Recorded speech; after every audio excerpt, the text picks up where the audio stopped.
नमस्कार, दिन भर की बड़ी खबरों में आपका स्वागत है। मैं हूं आपके साथ मानसी। आज इस बुलेटिन में बात होगी राहुल गांधी के दबाव में दिखाई दे रहे नरेंद्र मोदी की महाराष्ट्र चुनाव के बाद केंद्र में सत्ता बदलने के संकेत की।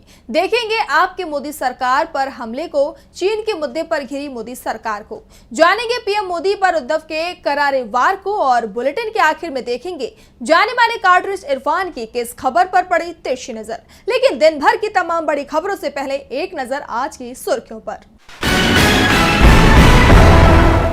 कांग्रेस नेता दीपेंद्र सिंह हुड्डा का बड़ा बयान। कहा, कांग्रेस में लगातार लोगों का शामिल होना इस बात का संकेत कि बीजेपी जा रही है और कांग्रेस आ रही है। केंद्रीय वित्त मंत्री निर्मला सीतारमण से बिजनेसमैन की माफी पर सीएम स्टालिन का बयान। बोले, वित्त मंत्री ने स्थिति को जैसे संभाला वह शर्मनाक। सपा प्रमुख अखिलेश यादव का बीजेपी पर हमला। कहा, बीजेपी सबसे बड़े भूमाफिया के रूप में उभरी है। और रोहतक में 15 सितंबर को होगी सर्व खाप पंचायत। यूपी, हरियाणा और दिल्ली के खाप प्रधान लेंगे हिस्सा। तैयारियों को लेकर हुई बैठक। ये तो थी सुर्खियां। अब बात आज की सबसे बड़ी खबर की। जम्मू कश्मीर और हरियाणा के विधानसभा चुनाव से अभी तक नरेंद्र मोदी दूर दिखाई दे रहे थे, लेकिन आज उन्होंने दोनों ही राज्यों में रैलियां की। लेकिन इस बार पीएम मोदी के अंदर ही आत्मविश्वास हिला हुआ दिखाई दिया। वो कांग्रेस के सवालों का सिर्फ जवाब देते दिखाई दिए। तो कैसे राहुल गांधी और इंडिया गठबंधन के दाव में घिरते दिखाई दे रहे हैं पीएम मोदी, देखिए इस रिपोर्ट में। मेरे साथ बोलिए, भारत माता की। इतनी ताकत से बोलिए कि नफरत की दुकान के सारे बोर्ड उखड़ करके रह जाए। ये बयान नरेंद्र मोदी का है, लेकिन मोदी के बयान पर राहुल गांधी का दबाव साफ साफ दिखाई दे रहा है। शायद पहली बार नरेंद्र मोदी नफरत के खिलाफ बोलते दिख रहे हैं। नहीं तो इससे पहले पीएम मोदी शमशान और कब्रिस्तान की बातें खुले मंच से करते थे। नफरत फैलाने वालों को कपड़े से पहचान लेते थे, लेकिन अब वो नफरत के बोर्ड उखाड़ने की बातें कर रहे हैं। जम्मू कश्मीर विधानसभा चुनाव में पीएम मोदी की पहली रैली थी। डोडा में हुई रैली में पीएम मोदी ने नफरत मिटाने की बात की। कांग्रेस और नेशनल कॉन्फ्रेंस के गठबंधन पर हमला बोला। उन्होंने कहा, जम्मू कश्मीर का हर आदमी, भले वो किसी मजहब, आस्था या वर्ग का हो, उसके अधिकारों की रक्षा की गारंटी है। पीएम मोदी ने जम्मू कश्मीर पर कांग्रेस, पीडीपी और नेशनल कॉन्फ्रेंस पर परिवारवाद को लेकर भी आरोप लगाए। पीएम के इन आरोपों पर नेशनल कॉन्फ्रेंस के नेता और पूर्व सीएम उमर अब्दुल्ला ने कहा कि पीएम मोदी जम्मू कश्मीर को बर्बाद करने के लिए एनसी, पीडीपी और कांग्रेस को जिम्मेदार ठहरा रहे हैं। पीएम ये भी बता दें कि 2014 के चुनावों के बाद जब बीजेपी पीडीपी के साथ सत्ता में थी, तब पीडीपी खराब क्यों नहीं थी? जब बीजेपी को हमारे समर्थन की जरूरत थी, तब हम जम्मू कश्मीर को चलाने के लिए जिम्मेदार क्यों नहीं थे? जब वाजपेयी चाहते थे कि मैं मंत्री बनूं, तो क्या मैं तब बुरा नहीं था? यानी साफ है कि पीएम मोदी अब दबाव में दिखाई दे रहे हैं। नरेंद्र मोदी मुश्किल में दिख रहे हैं, तो आने वाला समय उनके लिए और भी ज्यादा परेशानियां लेकर आने वाला है। महाराष्ट्र के पूर्व सीएम और कांग्रेस के दिग्गज नेता पृथ्वीराज चव्हाण ने मोदी सरकार को लेकर बड़ा दावा कर दिया है। उन्होंने कहा कि मोदी सरकार का हाल भी वाजपेयी की सरकार जैसा होगा। और क्या कहा उन्होंने, देखिए इस रिपोर्ट में। महाराष्ट्र में चुनावी सरगर्मियां तेज हैं। हालांकि अभी तक विधानसभा चुनाव की तारीखों का ऐलान नहीं हुआ है।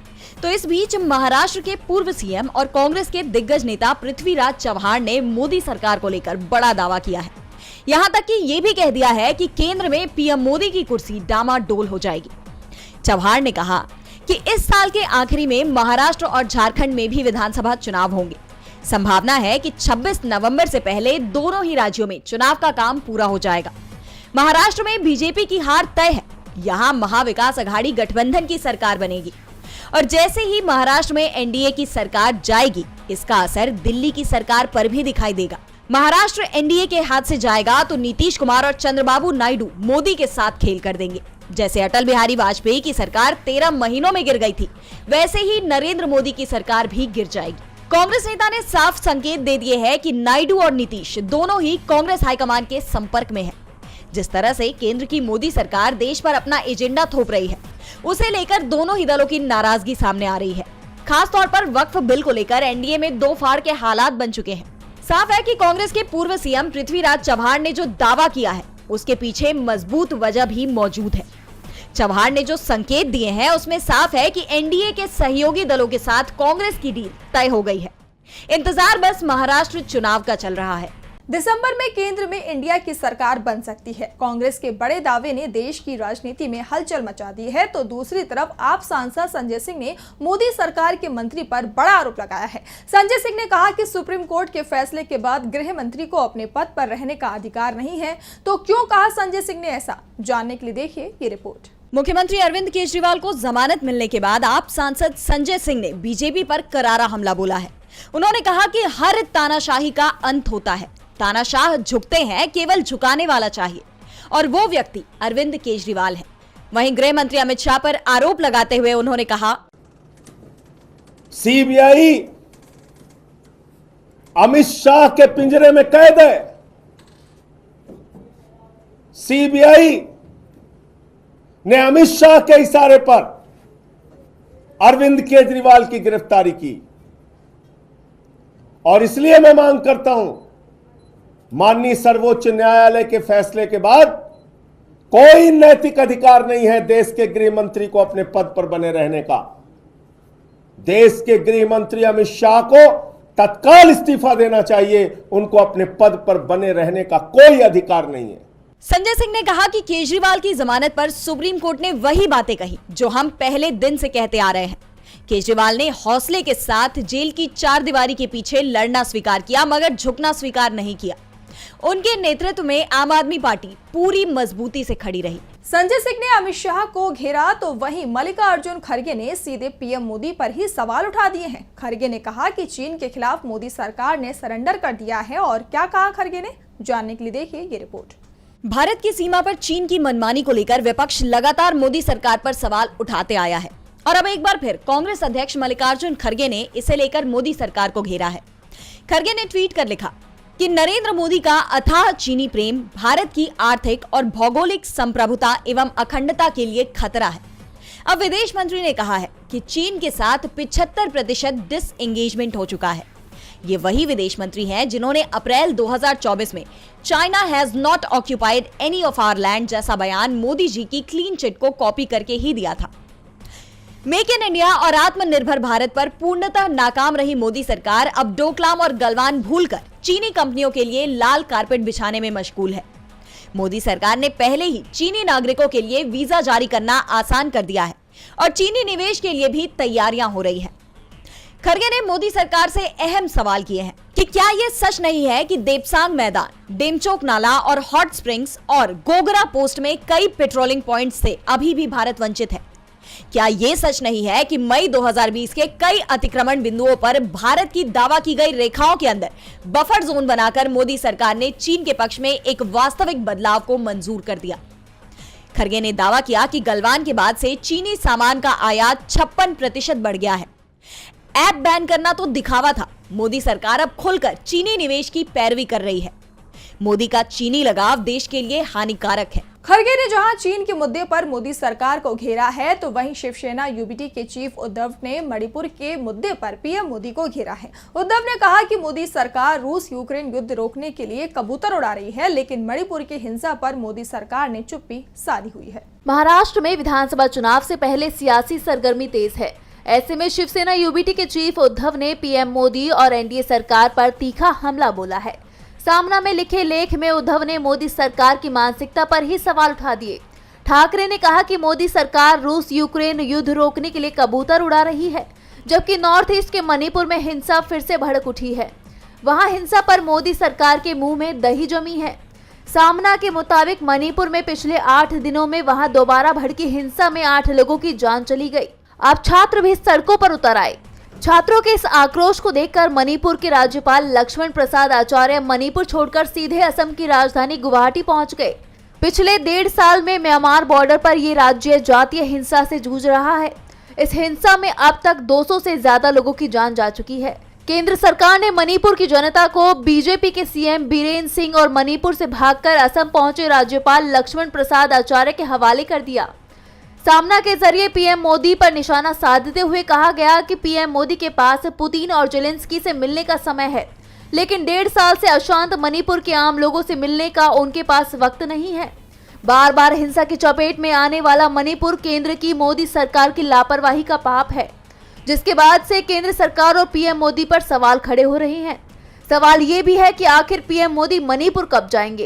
पीएम मोदी मणिपुर के मुद्दे पर बुरी तरह से घिरे नजर आ रहे हैं, तो दूसरी तरफ कोलकाता में प्रदर्शन कर रहे डॉक्टरों के प्रदर्शन के चलते बुरी तरह से घिरी ममता बनर्जी अब प्रदर्शनकारी डॉक्टरों के बीच में ही पहुंच गई हैं। ममता ने डॉक्टरों के प्रदर्शन का समर्थन भी कर दिया है, तो डॉक्टरों से क्या कहा ममता ने, देखिए इस रिपोर्ट में। कोलकाता के आरजी कर अस्पताल में श्रेणी डॉक्टर के साथ हुए अनाचार के विरोध में जूनियर डॉक्टर्स का प्रदर्शन अभी भी जारी है। इस बीच शनिवार को पश्चिम बंगाल की मुख्यमंत्री ममता बनर्जी प्रदर्शन कर रहे जूनियर डॉक्टरों से मिलने पहुंची। इस दौरान सीएम ममता ने कहा, मैं मुख्यमंत्री नहीं बल्कि आपकी दीदी बनकर आपसे मिलने आई हूँ। मेरा पद नहीं, लोगों का पद बड़ा है। आप काम पर लौटिए, मैं मांगों पर विचार करूंगी। सीबीआई से कहूंगी कि दोषियों को कड़ी से कड़ी सजा दी जाए। मैं आपके प्रदर्शन को सलाम करती हूँ, आपके साथ अन्याय नहीं होने दूंगी। इसी के साथ सीएम ममता ने कहा कि आपका दर्द मेरा दर्द है, मैं आपके साथ हूँ। प्रदर्शन करना आपका हक है, आपके खिलाफ कोई कार्रवाई नहीं होगी। मैं यहाँ सिर्फ आपके दर्द को साझा करने के लिए आई हूँ। हमें आप सभी की सुरक्षा की चिंता है। मैं सिर्फ आप लोगों से अनुरोध करना चाहती हूँ कि आप सभी अपने काम पर लौट आएं। तो वहीं जूनियर डॉक्टरों ने बीजेपी के नेताओं को हिदायत दी कि वो इनके प्रदर्शन का राजनीतिकरण न करें। एक तरफ प्रदर्शनकारी डॉक्टरों ने बीजेपी पर राजनीति करने का आरोप लगाया है, तो दूसरी तरफ सेबी मामले में माधवी बुच पर भी बड़े आरोप लगे हैं। कांग्रेस ने कई बड़े सवाल खड़े किए हैं और इस मामले में पीएम मोदी से भी जवाब मांग लिया है। तो क्या सवाल किए हैं कांग्रेस ने, आइए देखते हैं इस रिपोर्ट में। सेबी की चेयरपर्सन माधवीपुरी बुच पर कांग्रेस ने 14 सितंबर को नए सवालों और कथित सबूतों के साथ निशाना साधा है। कांग्रेस प्रवक्ता पवन खेड़ा ने कहा कि पिछले कई दिनों से लगातार हमने सेबी चेयरपर्सन माधवीपुरी बुच के विषय में कई खुलासे किए। हमने जो सवाल महिंद्रा एंड महिंद्रा कंपनी से किए थे, अभी तक उसका जवाब नहीं आया है। पवन खेड़ा ने कहा कि उन्होंने पूरी गंभीरता के साथ सेबी के चेयरपर्सन की कुर्सी पर बैठकर संगठित तरीके से पैसा कमाया। माधवीपुरी बुच सेबी में रहते हुए साल 2017 से साल 2023 के बीच लिस्टेड सिक्योरिटीज में ट्रेडिंग कर रही थी। इस दौरान उन्होंने करीब 37 करोड़ की ट्रेडिंग की, जो कि सीधे सीधे सेबी के नियमों का उल्लंघन है। ऐसे में सवाल है कि माधवी जी ने क्यों झूठ बोला कि अगोरा एक निष्क्रिय कंपनी है। फिर माधवी ने झूठ बोला कि जब मैं अपना घर किराए पर दे रही थी तब मुझे नहीं पता था कि वो कंपनी वॉकहार्ट से जुड़ी है। कांग्रेस प्रवक्ता ने आगे कहा कि माधवीपुरी बुच के पास साल 2017 से 2021 के बीच में कुछ फॉरेन एसेट्स थे। ऐसे में हम पूछना चाहते हैं कि माधवी ने सरकार की किस एजेंसी को पहली बार अपने फॉरेन एसेट्स की सूचना दी थी? क्या माधवी अगोरा पार्टनर्स पीटीई सिंगापुर से जुड़ी नहीं थी? माधवी चीनी फंडों में निवेश क्यों कर रही थी? क्या पीएम मोदी को ये पता है कि सेबी चेयरपर्सन लिस्टेड कंपनियों में ट्रेडिंग कर रही थी? अगर हाँ, तो पीएम उस पर क्या एक्शन लेंगे? कांग्रेस ने सेबी चेयरपर्सन पर सवाल उठाते हुए सीधे प्रधानमंत्री से जवाब की मांग की है। और बुलेटिन के आखिर में देखेंगे जाने माने कार्टूनिस्ट इरफान की किस खबर पर पड़ी तिरछी नजर।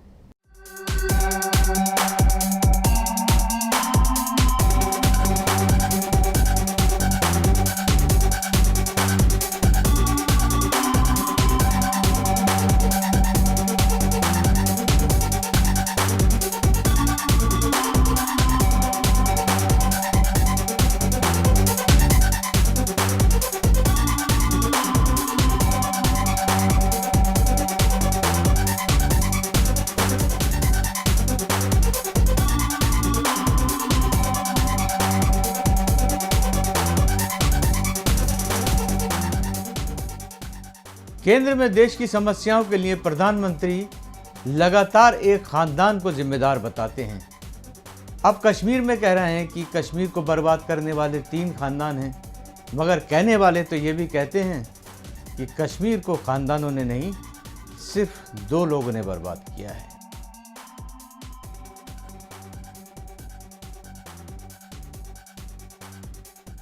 बहुत बहुत शुक्रिया इरफान जी। तो आज इस बुलेटिन में इतना ही। आप देखते रहिए डीबी लाइव। नमस्कार।